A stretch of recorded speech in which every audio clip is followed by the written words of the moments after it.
بسم اللہ الرحمن الرحیم وبہ نستعین۔ مشاہدین کرام، حضرات خواتین، السلام علیکم ورحمۃ اللہ وبرکاتہ۔ آج 25ویں تراویح یعنی سورۃ الصف سے سورۃ الطلاق کے اختتام تک کا خلاصہ پیش کیا جاتا ہے۔ سورۃ الصف مدنی سورت ہے۔ اس کا موضوع مسلمانوں کو اخلاص اختیار کرنے اور اللہ کی راہ میں جان لڑانے پر ابھارنا ہے۔ اس میں مخلصین مؤمنین کو، ضعیف الایمان مسلمانوں کو اور اسلام کا جھوٹا دعویٰ کر کے اسلام میں داخل ہونے والوں کو مخاطب کیا گیا ہے۔ اہل ایمان کو خبردار کیا گیا کہ اللہ کی نگاہ میں نہایت مبغوض، قابل مذمت ہیں وہ لوگ جو کہیں کچھ اور کریں کچھ۔ نہایت محبوب ہیں وہ لوگ جو راہ حق میں لڑنے کے لیے سیسا پلائی ہوئی دیوار کی طرح ڈٹ کر کھڑے ہوں۔ پھر آگے رسول اللہ صلی اللہ علیہ وسلم کی امت کے لوگوں کو متنبہ کیا گیا ہے کہ اپنے رسول اور اپنے دین کے ساتھ تمہاری روش وہ نہ ہونی چاہیے جو حضرت موسیٰ اور حضرت عیسیٰ علیہ السلام کے ساتھ بنی اسرائیل نے اختیار کی، اور جس کا نتیجہ یہ ہوا کہ اس قوم کے مزاج کا سانچہ ہی ٹیڑھا ہو کر رہ گیا اور اس سے ہدایت کی توفیق سلب کر لی گئی۔ پھر پورے چیلنج کے ساتھ اعلان کیا گیا کہ یہود و نصارہ اور ان سے ساز باز رکھنے والے منافقین اللہ کے اس نور کو بجھانے کی چاہے کتنی ہی کوشش کر لیں، یہ پوری آب و تاب کے ساتھ دنیا میں پھیل کر رہے گا، اور مشرکین کو خواہ کتنا ہی ناگوار ہو، رسول برحق کا لایا ہوا دین ہر دوسرے دین پر غالب آ کر رہے گا۔ اس کے بعد اہل ایمان کو بتایا گیا کہ دنیا اور آخرت میں کامیابی کی راہ صرف ایک ہے، اور وہ یہ ہے کہ اللہ اور اس کے رسول پر سچے دل سے ایمان لاؤ اور اللہ کی راہ میں جان و مال سے جہاد کرو۔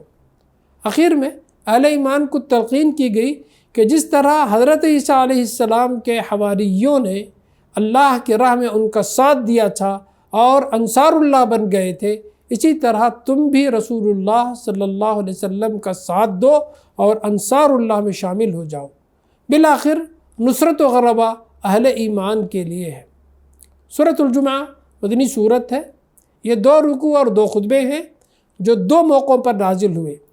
پہلے خطبے میں یہود کو خطاب کیا گیا کہ یہ آخری خطاب ہے جو قرآن میں ان سے کیا گیا ہے۔ اس میں ان سے 3 باتیں ارشاد فرمائی گئی ہیں۔ نمبر 1، تم نے اس رسول کو ماننے سے اس لیے انکار کر دیا کہ یہ اس قوم میں مبعوث ہوا تھا جسے تم حقارت کے ساتھ امی کہتے تھے۔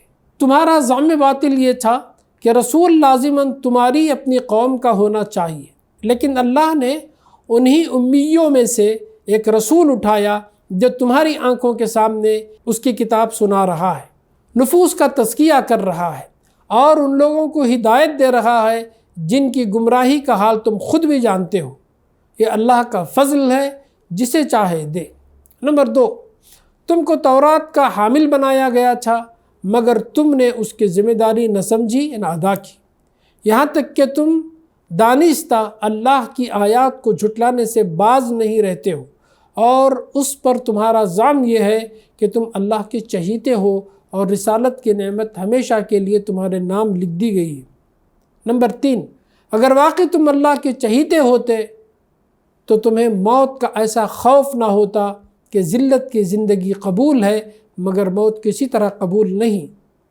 تمہاری یہ حالت آپ ہی اس بات کی دلیل ہے کہ اپنے کرتوتوں سے تم خود واقف ہو، اور تمہارا ضمیر خوب جانتا ہے کہ ان کرتوتوں کے ساتھ مرو گے تو اللہ کے ہاں اس سے زیادہ ذلیل و خوار ہوگے جتنے دنیا میں ہو رہے ہو۔ دوسرے رکوع میں مسلمانوں کو خطاب کر کے کہا گیا کہ تم اپنے جمعہ کے ساتھ وہ معاملہ نہ کرو جو یہودیوں نے سبت یعنی ہفتے کے دن کے ساتھ کیا تھا۔ حکم دیا گیا کہ جمعہ کی اذان ہونے کے بعد ہر قسم کی خرید و فروخت اور ہر دوسری مصروفیت حرام ہے۔ سورۃ المنافقون مدنی سورت ہے۔ اس میں منافقین کے کردار سے بحث کی گئی ہے کہ ایمان کا کوئی مطالبہ پورا کرنے کا حوصلہ تو رکھتے نہیں، لیکن یہ خواہش رکھتے ہیں کہ پیغمبر صلی اللہ علیہ وسلم کی نظر میں ان کا بھرم قائم رہے، اس لیے انہوں نے یہ طریقہ اختیار کیا ہے کہ قسمیں کھا کھا کر پیغمبر کو یقین دلاتے ہیں کہ وہ آپ کو اللہ کا رسول مانتے ہیں، لیکن اللہ بھی قسم کھا کر کہتا ہے کہ یہ بالکل جھوٹے ہیں۔ ان کے اعمال گواہ ہیں کہ یہ نہ اللہ پر ایمان رکھتے ہیں نہ رسول پر، یہ اپنی قسموں کو بطور ڈھال استعمال کر رہے ہیں اور ان کی آڑ میں اپنے نفاق کو چھپاتے ہیں۔ اللہ نے ان کے دلوں پر مہر لگا دی ہے۔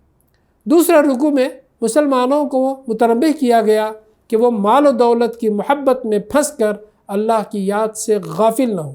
اگر آج انہوں نے اللہ کی راہ میں انفاق کر کے اپنے سے صحیح فائدے نہیں اٹھایا تو مہلت حیات گزر جانے کے بعد اپنی محروبی پر پچھتائیں گے، اور یہ پچھتانا بالکل بے سود ہوگا۔ سورۃ التغابن مدنی سورت ہے۔ اس کا موضوع ایمان و طاعت کی دعوت اور اخلاق حسنہ کی تعلیم ہے۔ شروع میں عام انسانوں کو مخاطب کر کے 4 بنیادی حقیقتیں بیان کی گئی۔ نمبر 1، اس کائنات کا خالق، مالک اور فرمانروا ایک ایسا قادر مطلق خدا ہے جس کے کامل اور بے عیب ہونے کی گواہی کائنات کی ہر چیز دے رہی ہے۔ نمبر 2، یہ کائنات بے مقصد اور بے حکمت نہیں بنی ہے، یہ فضول تماشا اور عبث نہیں ہے۔ نمبر 3، خدا نے بہترین صورت میں تمہیں پیدا کر کے تمہارے امتحان کے لیے کفر و ایمان کا اختیار تم پر چھوڑ دیا ہے، یہ کوئی لا حاصل اور لا یعنی کام نہیں ہے۔ نمبر 4، تم غیر ذمہ دار اور غیر جواب دہ نہیں ہو، آخر کار تمہیں اپنے خالق کی طرف پلٹ کر جانا ہے جس پر دلوں کے چھپے ہوئے خیالات تک روشن ہیں۔ اس کے بعد جنہوں نے کفر کی راہ اختیار کی انہیں تباہ شدہ قوموں کی تاریخ کا حوالہ دے کر ان کی تباہی کے 2 اسباب بیان کیے گئے۔ نمبر 1، رسولوں کو جھٹلانا۔ نمبر 2، انکار آخرت۔ اس کے بعد اہل ایمان کو مخاطب کر کے چند اہم ہدایات دی گئی۔ نمبر 1، دنیا میں جو بھی مصیبت آتی ہے اللہ کے حکم اور اذن سے آتی ہے۔ ایسے حالات میں جو شخص ایمان پر ثابت قدم رہے اللہ اس کے دل کو ہدایت بخشتا ہے، ورنہ گھبراہٹ یا جھنجھلاہٹ میں مبتلا ہو کر جو آدمی ایمان کے راہ سے ہٹ جائے اس کا دل اللہ کے ہدایت سے محروم ہو جاتا ہے۔ نمبر 2، مومن کا کام صرف ایمان لے آنا ہی نہیں ہے بلکہ ایمان لانے کے بعد عملاً اللہ اور اس کے رسول کی اطاعت کرنی چاہیے۔ نمبر 3، مومن کا اعتماد اپنی طاقت یا دنیا کی کسی طاقت پر نہیں بلکہ صرف اللہ پر ہونا چاہیے۔ نمبر 4، مومن کے لیے اس کا مال اور اس کے اہل و عیال ایک بہت بڑی آزمائش ہے، کیونکہ زیادہ تر انہی کی محبت انسان کو ایمان و طاعت کی راہ سے منحرف کرتی ہے، اس لیے اہل ایمان کو ان کے معاملے میں بہت ہوشیار رہنا چاہیے۔ نمبر 5، ہر انسان اپنی استطاعت کی حد تک ہی مکلف ہے۔ سورۃ الطلاق مدنی صورت ہے، یہ 2 حصوں میں منقسم ہے۔ نمبر 1، اس امر کی وضاحت کہ اگر کسی کو طلاق دینے کی نوبت آئے تو یہ جائز نہیں ہے کہ وہ بیوی کو طلاق کے 2 کلمے کہہ کر فوراً گھر سے نکال باہر کرے، بلکہ اس کے لیے اللہ کے مقرر کیے ہوئے متعین قاعدے اور ضابطے ہیں جن کی پابندی ہر امیر و غریب کے لیے ضروری ہے۔ جو لوگ اپنی مالی مشکلات کے باوجود اللہ کی رضا کے لیے اس کے مقرر کیے ہوئے حدود کی پابندی کریں گے اللہ ان کی مشکل آسان کرے گا اور ان کے مال میں برکت دے گا، اور جو مال کی محبت میں اللہ کے حدود و قیود توڑیں گے تو وہ یاد رکھے کہ وہ اللہ کا کچھ نہیں بگاڑیں گے بلکہ اپنی ہی جانوں پر ظلم ڈھانے والے بنیں گے۔ نمبر 2، مسلمانوں کو تنبیہ کہ جن قوموں نے اللہ اور اس کے رسول کی نافرمانی کی ہے اللہ نے ان کو ہمیشہ نہایت سخت سزا دی ہے۔ تاریخ میں اس کی مثالیں موجود ہیں۔ اللہ نے اس رسول کے ذریعے مسلمانوں پر بڑا احسان کیا ہے کہ ان کو تاریکی سے نکال کر روشنی میں کھڑا کیا ہے۔ اگر اس روشنی کی وہ قدر کریں گے تو اللہ ان کو جنت کی ابدی نعمتوں سے نوازے گا، اور اگر انہوں نے اس کی ناقدری کی تو یاد رکھے کہ آسمانوں اور زمین کی بادشاہی اسی کی ہے اور وہ ہر چیز پر قادر ہے۔ بارک اللہ لنا ولکم فی القرآن العظیم ونفعنا وإیاکم بالآیات والذکر الحکیم، وآخر دعوانا ان الحمد للہ رب العالمین۔